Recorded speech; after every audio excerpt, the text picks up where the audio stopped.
வணக்கம். செல்வகுமாரின் நீண்டகால வானிலை ஆய்வறிக்கை 2025 அக்டோபர் 18 முதல், அதாவது வடகிழக்கு பருவமழை தொடக்கம் முதல் வடகிழக்கு பருவமழை நிறைவடையும் 2025 ஜனவரி இறுதி வரை வானிலை எப்படி இருக்கும்?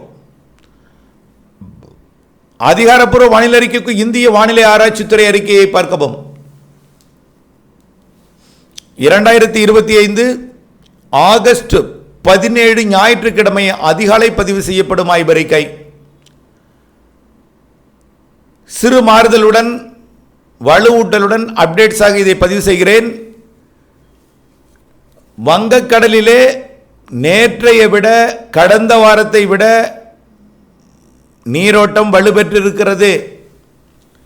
இதுவரைக்கும் நீரோட்டம் நிலநடுக்கோட்டு இந்திய பெருங்கடலில் இலங்கைக்கு தெற்கேயும் தமிழ்நாட்டு கரையை ஒட்டியும் இலங்கையை ஒட்டியும் தான் வலுவாக இருந்துச்சு, சுமத்ரா தீவு வரைக்கும்.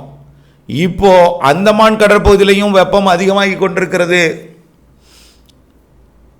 ஒட்டுமொத்த வங்கக்கடலோட வெப்பம் உயர்ந்து கொண்டிருக்கிறது எனலாம், மிக கடுமையாக உயர்ந்து கொண்டிருக்கிறது. அதாவது சீரா மெல்ல உயராமல் வேகமாக உயர்கிறது. சூரியனின் குத்துக்கதிர் இன்றைக்கு தமிழ்நாட்டின் மீது விட தொடங்கி இருக்கு. இன்றைய சூரியன் குத்துக்கதிர் நிழலில்லாத நாள் என்று அழைக்கப்படக்கூடிய இடம் பழவேற்காடு, திருவள்ளூர் மாவட்டம். திருவள்ளூர் மாவட்டத்தோட திருவள்ளூர், ஒட்டுமொத்த திருவள்ளூர் பழவேற்காடு எல்லாமே அடங்கும். நாளை சென்னை எல்லாம் அடங்கும். இப்படி கொஞ்சம் கொஞ்சமாக செப்டம்பர் 2ஆம் தேதி வரைக்கும் சூரியன் குத்துக்கதிர் குமரி முனையை நோக்கி நகர்ந்து 2ஆம் தேதிக்கு பிறகு குமரி முனையில் குமரி கடலில் பயணிக்கும். பிறகு செப்டம்பர் 21 நிலநடுக்கோட்டை தொடும். அதனால் கடல் வெப்பம் இன்னும் உயரத்தான் வாய்ப்பு. கடல் நீர் வெப்பம் எப்படி உயர்கிறது என்றால் நீரோட்டத்தையும் கொண்டு வந்து நீரோட்டத்தால் கடத்தி வரப்படுகிறது வெப்பத்தை. அரபிக்கடல் வெப்பமும் வங்கக்கடலுக்கு வருகிறது. அரபிக்கடலுக்கும் வெப்பம் உயர்த்துகிறது நிலநடுக்கோட்டு பகுதியிலிருந்து. இவையெல்லாம் ஒரு செயின் லிங்கா அப்படியே தொடர்ந்து வெப்பத்தை உயர்த்தி கொண்டிருக்கிறது வங்கக்கடலிலே கொண்டு வந்து. ஆக அரபிக்கடலில் வெப்பம் குறைவாக இருந்தாலும் தென்மேற்கு பருவமழை காலத்தில் அரபிக்கடலில் நிகழ்வு உருவாகாது. இருந்தாலும் தென்மேற்கு பருவக்காற்று நீராவியை சுமந்து வந்து மேற்கு தொடர்ச்சி மலையில் மோத செய்து மரங்கள் குளிர்வித்து மழை பொழிவை தரும். அதில் எந்த மாற்றமும் இல்லை. வடகிழக்கு பருவமழைக்கு சாதக கடல் பகுதி வங்கக்கடல் தான்.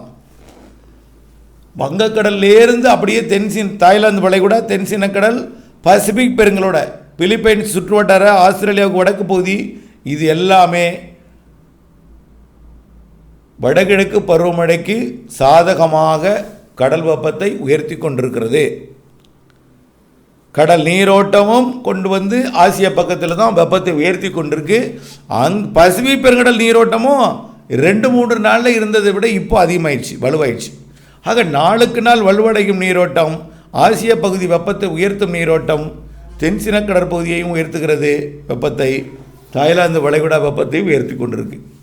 வங்கக்கடலில் வேகமாக உயர்த்தி கொண்டிருக்கு. ஆக இது எல்லாம் வடகிழக்கு பருவமழைக்கு சாதகம், நிகழ்வுகளுக்கு சாதகம். தென்மேற்கு பருவமழை காலத்தோட இறுதியிலேயே நிகழ்வு இருக்குன்னு சொல்லியிருக்கிறோம். வடகிழக்கு பருவமழை காலத்தில் வலுவான நிகழ்வும் உண்டு, சிறு நிகழ்வும் வலுவான மழை தரும் என்று சொல்லியிருக்கிறோம். சார், வங்கக்கடலில் தான் வெப்பம் உருவாகியிருக்கு, அதிகமாக இருக்குது. அரபிக்கடலில் வெப்பம் குறைவாக இருக்குது. எப்படி அரபிக்கடலுக்கு நிகழ்வு போகாதே, அப்போ எப்படி மேற்கு தொடர்ச்சி மலைப்பகுதிகளுக்கு மழை தரும் என்று கேட்கலாம் நீங்கள். வங்கக்கடலிலே வலுவான நிகழ்வு உருவானால் கடந்து போகும், உள்ளே கடந்து போனாலே வலுவான அதாவது சுற்றிவிடப்பட்ட பம்பரம் சுழண்டு கொண்டு போகும், உள்ளே போய் செயலிழப்பதற்கு நேரம் பிடிக்கும் என்பதனால உள் மாவட்டங்களுக்கும் மழை இருக்குது. வாழை விவசாயிகள் இதை கேட்கும்போது அச்சப்பட வேண்டாம். கரையேறும்போது எந்த நிகழ்வாக இருந்தாலும் செயலிழக்கும், ஆனால் மழையைத்தான் அதிகமாக தரும்னு சொல்லிட்டு இருக்கோம் உள்ளே. புரியுதுங்களா? மழையைத்தான் அதிகம் தரும், அதனால் அச்சப்பட வேண்டாம். அதனால் நிகழ்வு செயலிழந்து உள்ளே போய் நீலகிரி வரைக்கும், கிருஷ்ணகிரி வரைக்கும், பெங்களூரு, மைசூர் வரைக்கும், கேரளா வரைக்கும் நிகழ்வுகள் உள்ளே வந்து மழை பொழிவை தரும். அதே போல் குமரி கடலையும் வெப்பம் உயர்ந்திருக்கு. அப்போ நிகழ்வு மன்னார் வளைகுடா குமரி கடல் பகுதிகளுக்கு டிசம்பர் மாதத்தில் நிறைய மழைப்பொழிவை தமிழ்நாடு முழுவதுமே கொடுப்பதற்கு வாய்ப்பு இருக்குது. மன்னார் வளைகுடாவிற்குள் ஒரு நிகழ்வு வந்தால் தமிழ்நாடு முழுவதும் மழை தரும். குமரி கடலுக்கு நிகழ்வு வந்தால் பெரும்பாலான மாவட்டங்களுக்கு மழை தரும். அங்கேயும் வெப்பம் உயர்ந்திருக்கு. ஆக வடகிழக்கு பருவமழை காலத்தில் மழை பொழிவை அதிகரிக்க செய்வதற்கும் வலுவான நிகழ்வுகளை உருவாக்க செய்வதற்கும் வலுவான நிகழ்வு ஒன்றிரண்டு உருவான வெப்பத்தை குறைத்தாலும் சிறு நிகழ்வு வலுவான மழை பொழிவை தரும் வகையில் வானிலை அமைப்பு மாற இருக்கிறது என்பதை தெரியப்படுத்த விரும்புகிறேன். ஆக வடகிழக்கு பருவமழை உள் மாவட்டங்களுக்கும் சராசரி மழை, கடலோர மாவட்டங்களுக்கு சராசரிக்கு கூடுதல் மழை, உள் மாவட்டங்களுக்கு வேளாண்மைக்கு ஏற்ற மழை. கடலோர மாவட்டங்கள் 100% 75% விவசாயத்துக்கு ஏற்ற மழை, 25% பாதிக்கும் மழையாகவும் இருக்கு. 25% பகுதி அது பெரும்பாலும் வடகடலோர பகுதிகளாகவும் டெல்டாவிற்கும் அதிக மழை இருக்குது. வடகிழக்கு பருவமழை கண்டிப்பாக சராசரிக்கு மிகுதி. சரியாக அக்டோபர் 18 ஐப்பசி 1 தொடங்கி ஜனவரி இறுதி வரை தொடரும். இதில் தீவிரமாக பொங்கல் வரை இருக்கும். ஆக சீரான மழைப்பொழிவு இருந்து கொண்டே இருக்கும். இடைவெளியும் இருக்கும். இடைவெளி கொடுக்கும் பொழுது வலுவான நிகழ்வு வரும். சீரான மழை நிறைய நாட்கள் இருக்கிறது. சிறு நிகழ்வும் நிறைய மழைப்பொழிவை தரும்.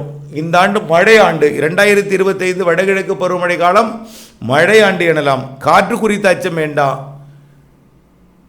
ஆக நிறைய மழை தரும். வலுவான நிகழ்வு இருந்தாலும் காற்று பெரிதாக அச்சுறுத்தலை பாதிப்பை கொடுக்காத நிறைய மழை பொழிவை தரும் என்பதுதான் இந்த அறிக்கையின் சுருக்கம்.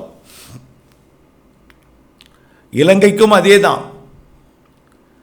ஒட்டுமொத்த தென்னிந்தியாவிற்கு இந்த ஆண்டு வடகிழக்கு பருவமழை நல்ல மழைப்பொழிவை கொடுக்கும். குறிப்பாக தமிழ்நாடு ஆந்திர பிரதேசம் நிறைய மழைப்பொழிவை பெறும். தமிழ்நாடு ஆந்திர பிரதேசம், அடுத்ததான் கர்நாடகா கேரளா. முதலிடம் தமிழ்நாடு ஆந்திர பிரதேசம், அடுத்த இடம் கேரளா கர்நாடகா.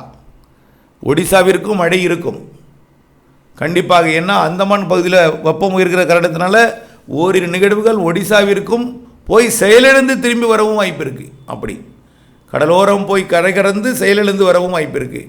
நிறைய வித்தைகளை காட்டும் ஆண்டாக இருக்கும். நிகழ்வுகள் வித்தைகளை காட்டும். ஆக கடல் வெப்பம் அப்படித்தான் ஏற்ற இறக்கத்துடன்